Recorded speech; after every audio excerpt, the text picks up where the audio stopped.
So good evening everyone.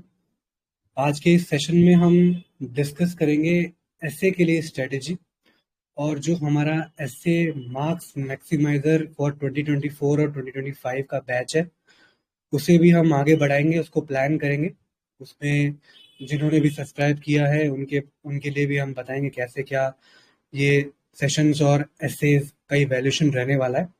तो basically हमारे साथ जो आज स्पीकर हैं Katyani Singh, all India rank 592, जिन्होंने एसए में 143 मार्क्स स्कोर किए हैं। और ये स्कोर एक मतलब कॉमन स्कोर नहीं है, it is one among the exceptional score. इन्होंने क्या अलग किया, क्या ऐसा इन्होंने इनोवेटिव किया, क्या इनकी स्ट्रेटेजी थी जो इनके लिए काम करी, आज ये हमारे साथ वो शेयर करेंगे। और साथ ही आपको बताएंगे कि कैसे हम बेहतर एसेज लिख सकते हैं, कैसे अपने ऐसे राइटिंग को हम इम्प्रूव करके एक आर्टिकुलेशन फॉर्म में हम ला सकें जिससे हम सामने वाले के साथ कम्युनिकेट कर पाए, एक पैसिव ऐसे की जगह एक एक्टिव ऐसे लिख पाए जहाँ पे सामने वाला हमारे ऐसे को पढ़ के इम्प्रेस हो, जिस तरीके से हम किसी नॉवल को पढ़ते हैं, आर्टिकल को पढ़ते हैं, उस तरीके से।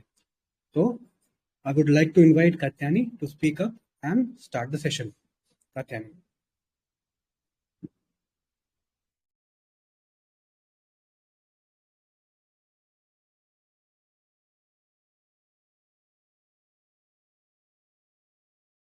Hello, am I audible? Yes, you are audible, please continue. Good evening everybody. I hope आपकी प्रिपरेशन काफ़ी अच्छी चल रही है मेंस की, एंड जो 2025 में पेपर देने वाले हैं उनके लिए भी आई वुड से कि मेंस एंड प्रीलिम्स आप अच्छे से कर रहे होंगे। I am hoping so. And ऐसे इज समथिंग आप अभी कर लेंगे, and even if you do it next year it will help you. धीरे धीरे जैसे जैसे आप करेंगे उसको gradually you can improve that. And जो लोग मेंस दे रहे हैं of course you guys have less time, तो लाइक ज़्यादा टाइम वेस्ट नहीं करते हुए आई वुड फोकस कि आप लोगों की प्रिपरेशन ऐसे की और बेटर कैसे हो सकती है। So as we all know that UPSC ने एक डिफाइंड सिलेबस दिया है।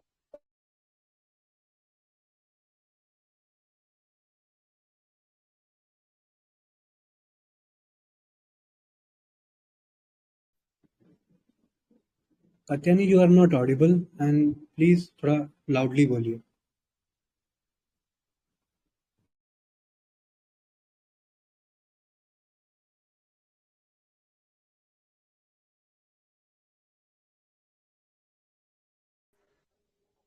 Hello. Yes, Audible.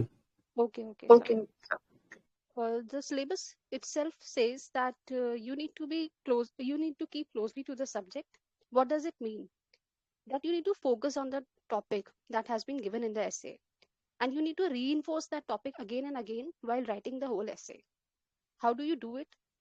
That one thing is that you do not digress from the topic itself, and you need to use the key terms of the topic repeatedly in your essay just to reinforce that you are obviously talking about that topic and you understand that topic really well. Second part is arranging the ideas in the orderly fashion. What does it mean? It means that you have to have diversity in the content, but then there should be a flow, there should be interlinkages between the paragraphs. How do you do it? It should be like आप जो भी sequence बना रहे हैं paragraph का, they should create a good argument. There should be a pre-planned structure that you do while brainstorming the essay. And third part is exact and effective expression, which shows that you have clarity in the content, you have depth, you have diversity, and you definitely have a good command over language and the presentation. For presentation I would definitely suggest कि आप जब ऐसे लिख रहे हैं तो writing आपकी बहुत अच्छी होनी चाहिए, बिकॉज ऐसे gives you ample of time कि आप आराम से बहुत क्लियरली लिख सकते हैं। And I think writing a simple and easy words definitely fetch you good marks, because I was not the one के बहुत ही जार्गन वाली लैंग्वेज मैंने लिखी है अपने ऐसे में। I had use the simplest of language, but थोड़ा आर्टिकुलेशन के साथ if you have a proper flow in your ऐसे, आप टॉपिक के क्लोज रहते हैं, I think you can score good marks in that. Now, essay has three elements. First is how to select the topic itself. In the topic selection, I would say the major thing is when you look at the topic, you should know that you have an adequate content for that. And definitely do not try to attempt a topic which is difficult and you think that thoda hatke karte hain and like थोड़ा outstanding I would say कि थोड़ा बिल्कुल ही you would say कि कोई नहीं कर रहा होगा तो इसलिए हम करते हैं. Do not fall in that trap. Common topic है, there is a low risk and there is like kind of average returns because आपको content पता होगा. Difficult topic है, there is a very high risk you would end up scoring low because unsure returns है, कुछ नहीं पता कितना आप अच्छे से कर पाएंगे उसको. जनरल टॉपिक आया है, डेफिनेटली जनरल है तो आप अच्छे से लिख पाएंगे एंड बाकी लोग लिख भी पाएंगे उसका. लाइक आई डोंट थिंक आपको वो उस टाइम पे माइंड इतना करना चाहिए because it is your essay. And essay का सबसे अच्छा पार्ट ये होता है कि it is totally organic and original. आप वहां पे ऑन स्पॉट क्या सोचते हैं, कैसे सोचते हैं, it is like totally dependent on that. Then second thing is that या तो आपके पास ओपिनियन बेस्ड ऐसे आते हैं या इन्फॉर्मेटिव ऐसे आते हैं. ओपिनियन बेस्ड ऐसे आते हैं लाइक जो भी आपका लाइक फिलोसफिकल आ गया, then obviously you have to decide कि आप इसके जो भी क्वेश्चन है, सो लाइक जो भी टॉपिक है उसके फॉर में जाने वाले हैं या you want to take a stand for that और अगेंस्ट दैट. इन्फॉर्मेटिव ऐसे अगर आता है तो like basic thing in informative essay is like be it education, be it media, be it women empowerment, कुछ भी आता है, you have multiple dimensions in that: social, political, humanitarian, philosophical, medical, environmental, cultural, ethical. You need to open those dimensions if the essay is regarding informative essay. But अगर reflective या opinion based essay आता है तब आपका approach बिल्कुल change हो जाता है, where you would have to provide arguments for or against the topic itself. Then इसमें आते हैं third part is structure of the essay. अब structure of the essay में like particularly what I had followed coaching से learn करके that introduction में you just have to give 2 paragraphs, not more than that. And total structure if roughly I'll tell you about, it should be around 13 to 14 paras. इसमें आपका पूरा ऐसे complete हो जाना चाहिए. इंट्रोडक्शन में once you are like given around 120 to 150 words, उसमें आपके 2 paras में you convey your correct understanding of the topic through anecdotes, through examples, through any quotations you know. But वो ऐसा कोट होना चाहिए या ऐसा कुछ भी टॉपिक होना चाहिए जो एक इंटरेस्टिंग एनेक्डोट हो, आप एकदम से एग्जामिनर है उसका अटेंशन ग्रास्प कर पाए एंड एक पॉजिटिव इम्पैक्ट क्रिएट करे. तो लाइक ऐसे चांसेस होते हैं कि कोई भी ऐसा एनेक्डोट चूज करे जो एक पॉजिटिव हो रादर देन एक सैड या सॉरोफुल हो. तो एक अंडरस्टैंडिंग भी रहती है और थोड़ा जील होता है कि एग्जामिनर भी आगे पढ़ने के मूड में होगा क्योंकि आपने स्टार्टिंग ही बहुत अच्छे से और इंटरेस्ट बना के की है. Second part is the body para 1, where you like tell what do you understand from the topic. इस paragraph में आपको you can take again two paragraphs you can use and इसमें आप अपना पूरा interpretation बताएंगे what is the topic all about, how do you understand it. Then third part is the body paragraphs जिसमें आपका पूरा essay है, उसमें आप dimensions दिखाएंगे, उसमें अपने perspectives दिखाएंगे. दो कैन बी राउंड अबाउट आप 6 to 7 पैराग्राफ्स में उसको कंप्लीट कर सकते हैं. Then antithesis of the para of the topic of course वो आप 2 पैरास में आप उसको कवर कर सकते हैं, whatever the like second side of that particular topic can be. And then you conclude it. Conclusion can be done again in 2 paragraphs. Not more than 2 paragraphs are required for conclusion. इसमें भी आप एक penultimate conclusion रखते हैं जिसमें आप solutions provide करते हैं. Whatever the topic is आप उसमें सोल्यूशन देंगे कि और बेटर कैसी चीजें हो सकती है, whatever argument is there.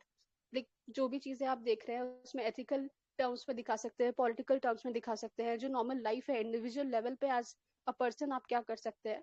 Like कोई भी ऐसा रिफ्लेक्टिव ऐसे आता है जो फिलोसफिकल आता है वो ह्यूमैनिटेरियन सोसाइटी और नेशनल लेवल का कुछ ना कुछ इन्वॉल्वमेंट रखता ही है. तो उसमें आप सोल्यूशंस कैसे दे सकते हैं, आप उन 3 लेवल पे सोल्यूशंस देंगे, देन आप फाइनल कंक्लूजन देके एंड कर देंगे.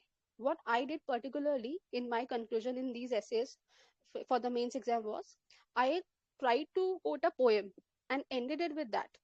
And poem भी it's like बिल्कुल सेम लाइक ऐसा होना चाहिए जो आपको बिल्कुल एप्ट फिट होना चाहिए. ऐसा नहीं कि आप कुछ आपने पोएम याद किया है आप लिख कर आ गए. This should be a link with it and एक फाइनल कंक्लूजन बनाते हुए आप उस पोएम से लिंक करके उसको एंड कर सकते हैं. एंड वो भी एक पॉजिटिव एंड थोड़ी happy cheerful and futuristic poem होनी चाहिए. I think that will fetch you good marks. एक पार्ट है जैसे आप इंट्रोडक्शन आप कर लेंगे. Introduction is something like anecdote आप कोई सी भी चूज करते हैं आप आराम से कर लेते हैं. Same with conclusion. कंक्लूजन में आप अगर स्टोरी से स्टार्ट करते हैं तो उसको घुमा फिरा के आप एंड पे स्टोरी पे एंड कर सकते हैं. अगर आपने एनेक्डोट से स्टार्ट किया है आप किसी एनेक्डोट से, कोट से या पोएम से एज आई सेड आप एंड कर सकते हैं. But body para 1 is something which is to be talked about. ये चीज आई थिंक आपको मतलब आपके ऐसे को दिखाता है कि आप कितने अच्छे से उस चीज को समझ रहे हैं, कितने अच्छे से आप आगे बता पाएंगे. And one thing which I think is a no no for your essay is that आप ये बिल्कुल नहीं बताएंगे अपने ऐसे में what I am going to write in the essay I am going to talk about in the essay we are going to read about these things और हम इस चीज पे बात करने वाले हैं. Never do that because let the essay be a surprise for the reader. And जैसे जैसे आप एक इंटरेस्ट बनाते हैं रीडर का he would be more intrigued to read your essays, right. So body para 1 में अगर आपको पढ़ना है मतलब आपको लिखना है and you need to interpret it अपने टर्म्स में, तो आपको देखना चाहिए कि इसमें क्या होना चाहिए, आप किस तरीके से इंटरप्रेट करेंगे. तो there are 5 things like 5 W's and 1 H जिस बेसिस पे आपको कोई भी टॉपिक इंटरप्रेट करना है. First is what do the terms mean to you or signify to you. Then second is why is there a correlation between those terms. Then who is like why how what is like who is affected by these terms, जो भी issue है in like in case there is an issue that has been highlighted in the topic, तो वो कौन कौन उससे affect हो रहा है. Then when do these terms or the correlation become important. अगर ये लाइफ में आप कभी देखते हैं उस पर्टिकुलर टॉपिक के रिलेटेड कुछ भी चीज, तो वो कब इंपॉर्टेंट हो जाती है. And where do you witness such things, वो आपको एज एन एग्जाम्पल देना है. And how are the terms related. So 5 W's and 1 H के थ्रू आप अपना बॉडी पैरा 1 को एक्सप्लेन करेंगे. इसमें आपको 2 पैराग्राफ्स देने हैं, दैट्स इट. एंड इसके अंदर आपको ना थ्योरी होनी चाहिए, ना एग्जाम्पल्स होने चाहिए, ना एनेक्डोट्स होना चाहिए और ना ही डेटा होना चाहिए. इसमें सिर्फ इतना होना चाहिए your understanding about the key terms and how they are को related. This is where you build up your essay. And second चीज I would like to like mention is that once you are done with your introduction, अगर आपने उसमें 2 paragraphs भी लिखे हैं to just explain the things, उस introduction को end कीजिए by reinforcing the topic that has been given in the essay. जैसे कोई भी topic like by chance honesty is the best policy कुछ दिया है एंड आपने गांधी जी का कुछ कोट कर दिया, लाइक कोई भी आपने एनेक्डोट दिया या कुछ भी किया एंड एंड में आपने लिख दिया hence this proves that honesty is the best policy. तो एनेक्डोट एक ऐसा होना चाहिए जो ऑब्वियसली उस लाइन को बहुत ज्यादा आप रीस्टैब्लिश करें. एंड एक एंड में फाइनल आप एक वो कोड मतलब वो टॉपिक को दोबारा लिख देते हैं ना, इट शोज दैट आपकी लिंकेज एक बन रही है, आपको चीजें समझ आ रही हैं. एंड समटाइम्स लाइक चीजें अगर हेयर वायर भी जा रही है, even if it is like going like that, you can reinforce and उनको लगना चाहिए कि आप इस टॉपिक के बारे में ही बात कर रहे हैं. फिर आप नेक्स्ट लेवल पे बॉडी पैरा 1 में उसको समझाने वाले ही है, तो इट्स बेटर कि उसको एक बार रीइंफोर्स जरूर करें. एंड ऐसा नहीं है कि अगर आप बॉडी पैरा 1 बना रहे हैं तो उसमें आपको सारे वाई लाइक 5 W's को कवर ही करना है. You can take any 3 questions to frame the body part 1. Like for example मैं आपको एग्जाम्पल देती हूँ. एक प्रीवियस क्वेश्चन था that ships do not sink because of water around them. Ships sink because of the water that gets into them. Now question here is जैसे कोई भी जैसे ओपिनियन बेस्ड क्वेश्चन आया, नाउ इसमें आपको इसी लाइक टॉपिक पढ़ते ही आपको डिसाइड करना है कि आप इसके फॉर में लिखने वाले हैं या अगेंस्ट में लिखने वाले हैं. तो the question here arises, do ships sink because of the water that get into them rather than the water around them. So I agree with this topic, right, कि ठीक है ऐसा होता है कि शिप्स के लाइक अंदर जब जाता है तो they sink. So now when I like ठीक है इससे समझ आया, इंट्रोडक्शन दिया आपने, कुछ भी इंट्रोडक्शन दिया, कोई भी एनेक्डोट यूज कर दिया and you just reinstated this topic. Now when you like get on to the body para 1, यहाँ पे आपको वो like 5 Y's का 5 W का यूज करना है एंड 1 H का यूज करना है. तो I would use here what, when and how, क्योंकि इसमें से कुछ भी आप 3 चीजें यूज करेंगे एंड अपना पैराग्राफ बना लेंगे. Now if you I take the what part, then I would say कि what does the water around and water inside signify. तो उसमें I will explain that water around means everybody's problems and challenges जो normal human life में face करते हैं, and water inside, it's the problems that we allow to overwhelm us. So आपने एक थोड़ा सा explain करके signify कर दिया कि what does this particular terms mean to you. Then आप second पे आते हैं, when does a ship sink, उसको आप explain करेंगे. When it allows the water to enter instead of using it to reach the destination. Now here is one part कि आप इसमें सिर्फ simply explain कर रहे हैं, आप इसमें कुछ example नहीं दे रहे हैं, कोई quote नहीं कर रहे हैं, कुछ भी नहीं बता रहे हैं कि ऐसा कुछ हो जाएगा, ये हो जाएगा, एंड ऐसा हमने कहीं देखा है पर्टिकुलर एग्जाम्पल में, you are just explaining in simple terms like overcoming our problems can make us better अगर शिप सिंक होती है। एंड सेकेंडली थर्ड क्वेश्चन जैसे जो अराइज हो सकता है इसमें है, how can this be prevented. So I had taken 3 questions, what, when and how. What आपको बता दिया, व्हेन बता दिया, हाउ में अगर हम प्रिवेंट की बात करते हैं तो उसमें ही आप बता देंगे कि it can be prevented by accepting that problems are a part of life. And उसको रिस्पॉन्ड कैसे कर सकते हैं, like we can respond with courage, optimism, fortitude और मे बी डिटर्मिनेशन। तो 3-4 प्रिंसिपल्स के थ्रू आप बता सकते हैं कि हाँ, these are the problems that exist, क्या चीज होती है, कैसे होती है, these are the things that can be prevented. इसी टाइप से जो भी क्वेश्चन आता है, आई थिंक मोर और लेस कोई भी फिलोसॉफिकल क्वेश्चन आएगा उसमें आपके व्हाट, व्हेन एंड हाउ का क्वेश्चन जरूर आंसर हो जाता है।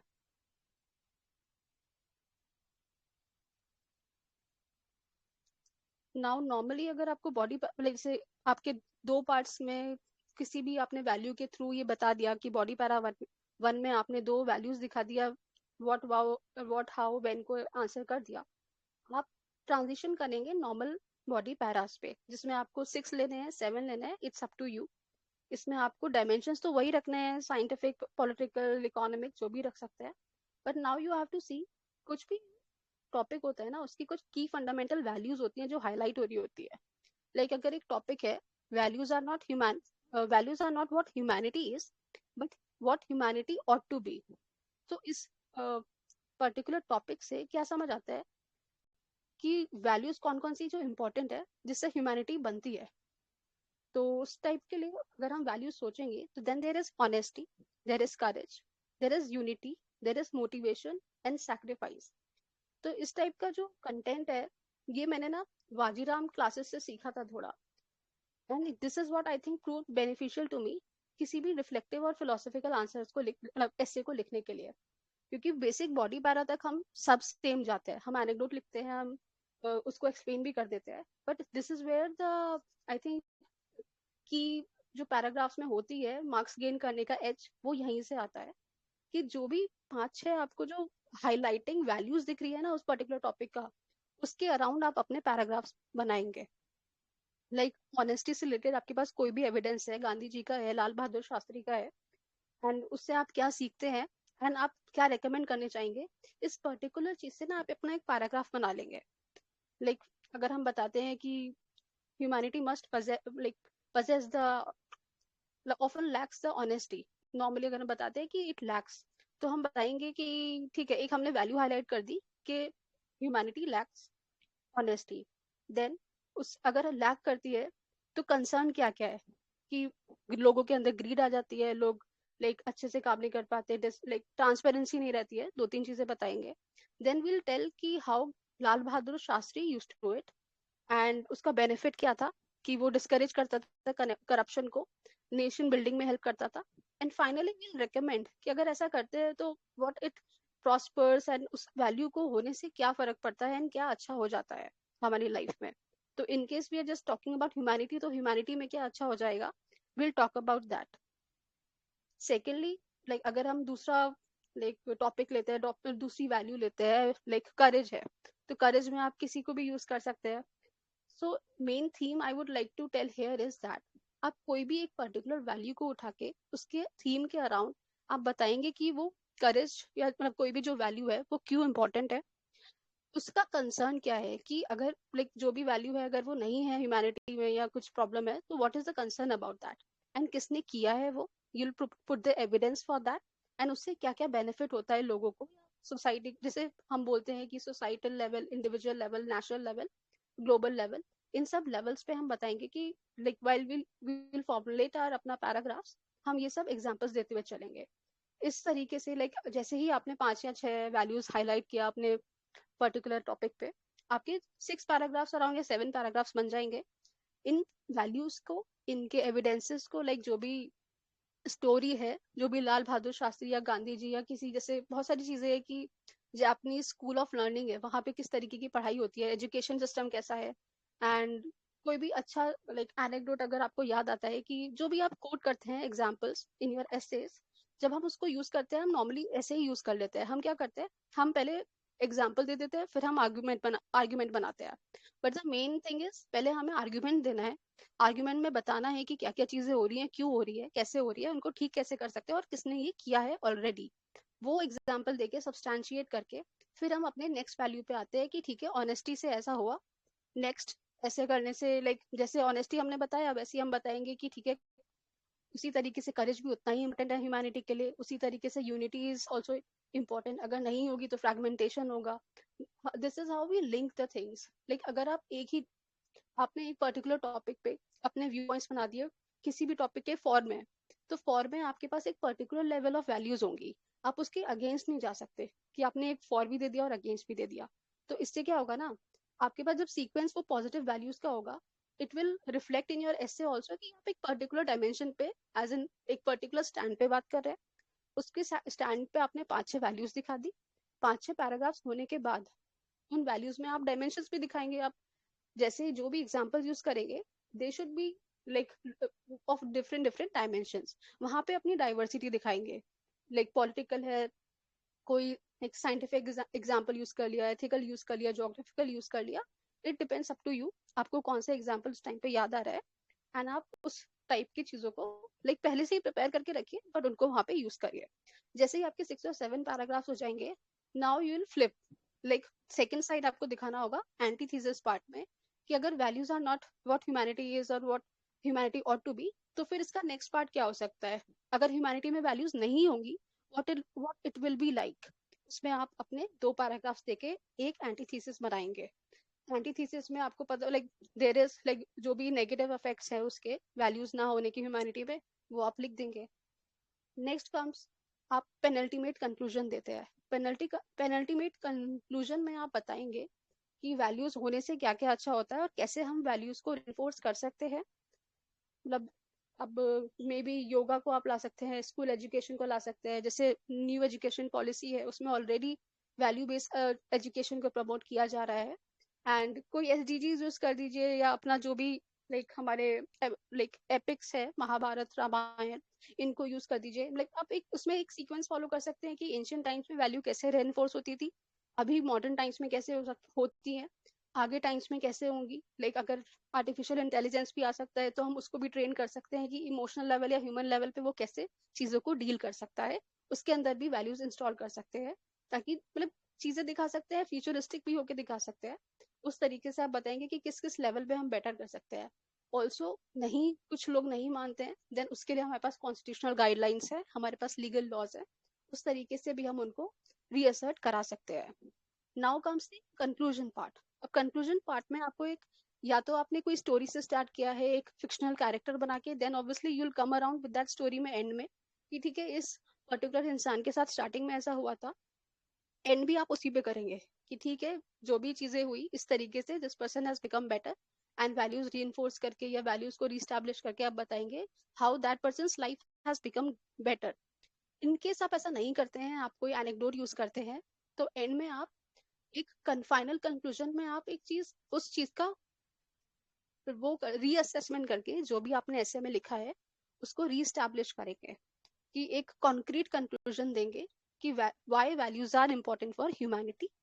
उसके साथ आप लिंक करेंगे कोई भी poem. So I would definitely suggest कि कुछ पोएम्स आप याद कर ले, पोएम एंड कोट्स। कोट्स आप बीच बीच में ऐसे में आपको लगता है कि in case your para is not getting connected, कोई अच्छा कनेक्टर आपको नहीं मिल रहा है, तो आप एक कोट यूज कर लीजिए, कोट से उस पैरा को स्टार्ट कीजिए, दैट ऑल्सो हेल्प्स। क्योंकि एक ट्रांजिशन भी दिखाता है और कोट से एक जो आप कहना चाहते हैं उस पर्टिकुलर वैल्यू को हाईलाइट करना चाहते हैं वो भी काफी अच्छे से हो जाता है। And anyway, for ethics also, you're going to remember a lot of quotes. Then you can quote them here also.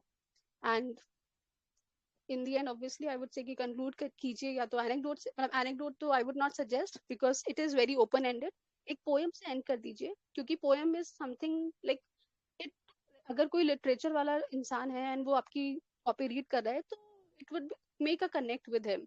And कोई ऐसा लाइट एंड थोड़ा चीयरफुल पॉजिटिव कंक्लूजन के साथ वो पोएम रखेंगे तो I think it would and on a good note and you would and up scoring good marks. Any questions from your side?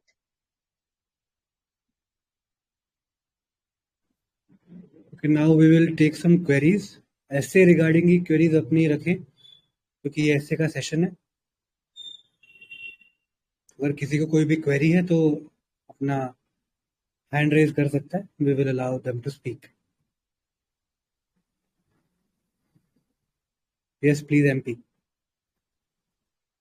Hello, am I audible, sir? Yes audible. Hello, ma'am. I have two questions. Ma'am, you mentioned about the connectors and connecting lines. So, to how to maintain that flow, and what will you recommend to write in penultimate conclusion? Can you please elaborate that? Sure. So while maintaining a flow in the paragraphs, तो जिस line पे आप अपना first paragraph and कर रहे हैं, next paragraph should have a connecting see like link with that ending thing. Like अगर आपने ऑनेस्टी पे किया तो ऑनेस्टी से आप बताएंगे कि ऑनेस्टी के साथ साथ करेज भी इतना ही इम्पोर्टेंट है as a value for humanity, तो आपका एक लिंक बन गया। Are you getting my point? Yes, ma'am. Okay. And the next thing you asked about, like वैसे कनेक्टर्स और भी ज्यादा होते हैं, लाइक जो भी देयर आफ्टर सिमिलरली, कुछ भी आप चीज बार बार एक चीज बताना चाह रहे हैं तो उसको आप कर सकते हैं। ऐसा नहीं है कि बहुत लाइक होता है कि अगर 7 पैराग्राफ्स लिखते हैं कहीं कहीं आपका मिस आउट हो जाता है, that is like okay. But अगर वो मिस आउट हो रहा है, आपको कोई कनेक्शन नहीं लिख रहा है, there you use the quote वाला थिंग। अदरवाइज एक ऐसा लिंक बनाते हुए चलिए कि आप कोई भी टॉपिक बता रहे हैं, कुछ भी हाईलाइट कर रहे हैं, कोई भी वैल्यू बता रहे हैं, तो वो ह्यूमैनिटी से कैसे लिंक होती हुई चल रही है, आप उसको एक फ्लो में बनाते हुए चलेंगे। नाउ फॉर पेनल्टीमेट कंक्लूजन, उसमें आपको बताना है कि किस तरीके से आप इस चीज को रीइंफोर्स कर सकते हैं अपनी लाइफ में, नेशनल लेवल पे या इंटरनेशनल लेवल पे। उसमें सिर्फ आपको सोल्यूशंस बताने हैं कि सोल्यूशंस आर दीज। अब उसको आपको अरेंज करना है कि लाइक आप उसको एक एग्जाम्पल के फॉर्म में भी कर सकते हैं कि कुछ लाइक किसी ने पहले किया है एंड आप बता रहे हैं किसी this solution already happened and ये ऐसे कुछ पॉजिटिव इफेक्ट हुआ था, we should also do this. Then अगर नेशनल लेवल पे कोई एग्जांपल आपको पता है उसको आप कोट करिए, एंड अगर इंटरनेशनल लेवल पे पता है उस पर आप बताएंगे। एथिकल लेवल पे आपको पता है, एथिकल लेवल जरूर मेंशन कीजिएगा। आई थिंक डायमेंशन में भी बहुत इंपॉर्टेंट है एंड पेनल्टीमेट कंक्लूजन में भी बहुत इंपॉर्टेंट है।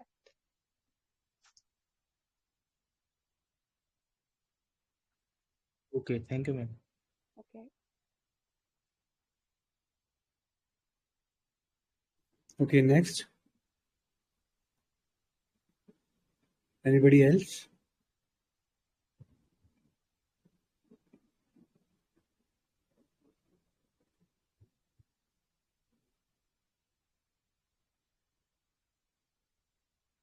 Yes, Chaitanya. Thank you, sir. Ma'am, can we write Hindi poems, means directly in their language, please?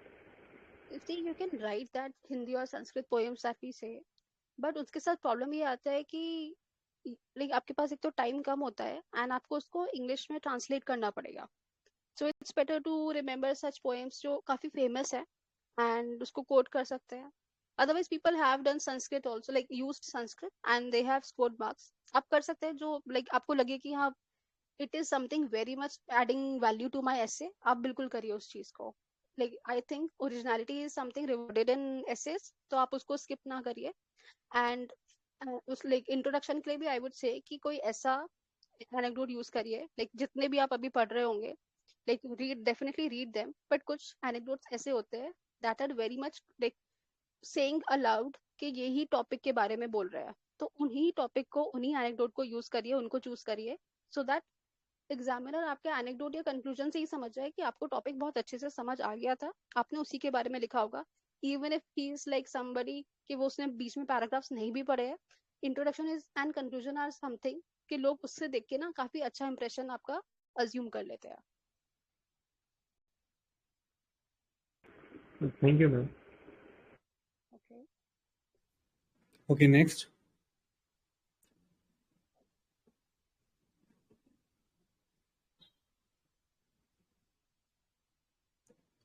Yes, Priya.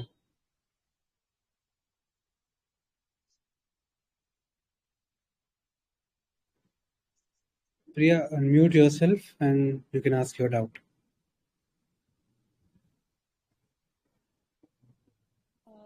I am audible. Be a bit louder. Okay sir.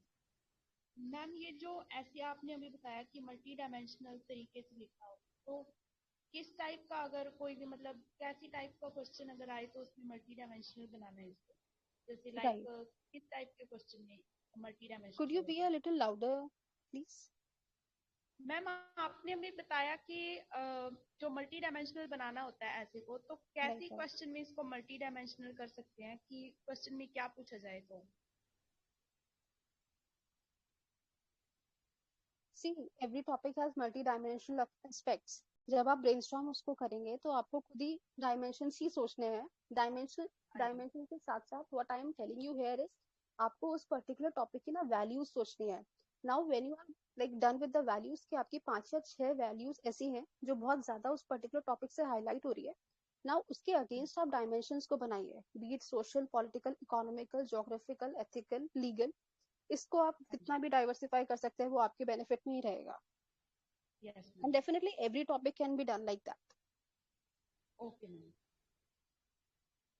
Okay ma'am, thank you. Okay. Okay, we will take one more query. अगर किसी को कोई भी doubt है तो बताइए, उसके बाद जो हमारा एसए का मार्क्स मैक्सिमाइजर कोर्स है उसके बारे में थोड़ा डिस्कस करेंगे. एनीबडी एल्स, किसी को भी कोई क्वेरी है?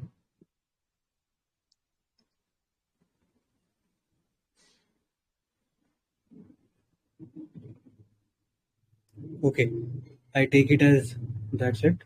No queries, no more queries.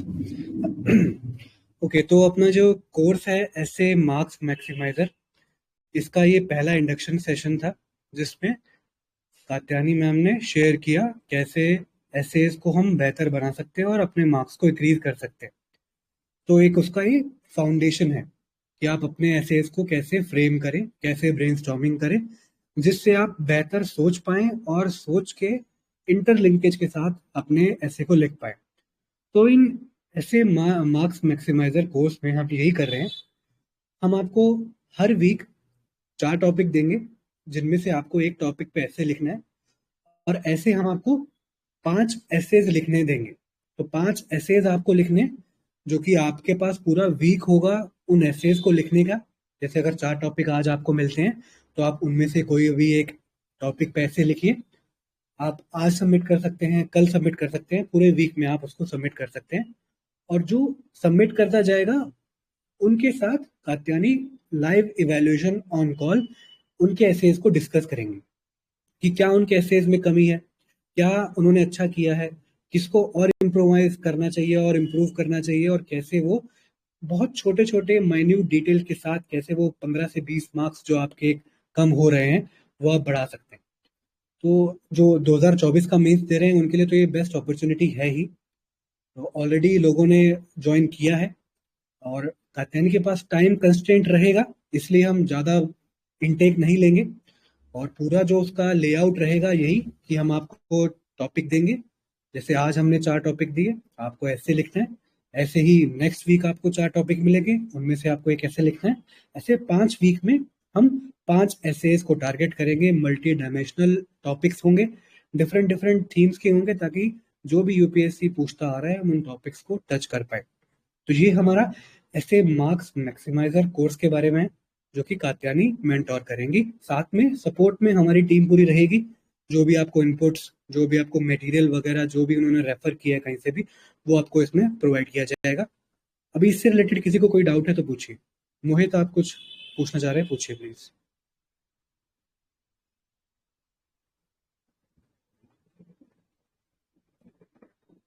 Okay, किसी और को कोई डाउट है?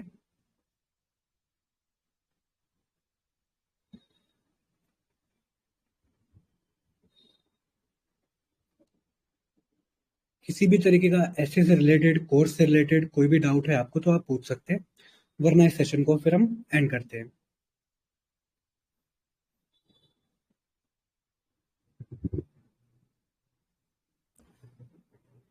ठीक है Katyani, thank you very much इस सेशन को आगे बढ़ाने के लिए, और काफी कुछ सीखने को मिला होगा बच्चों को आज.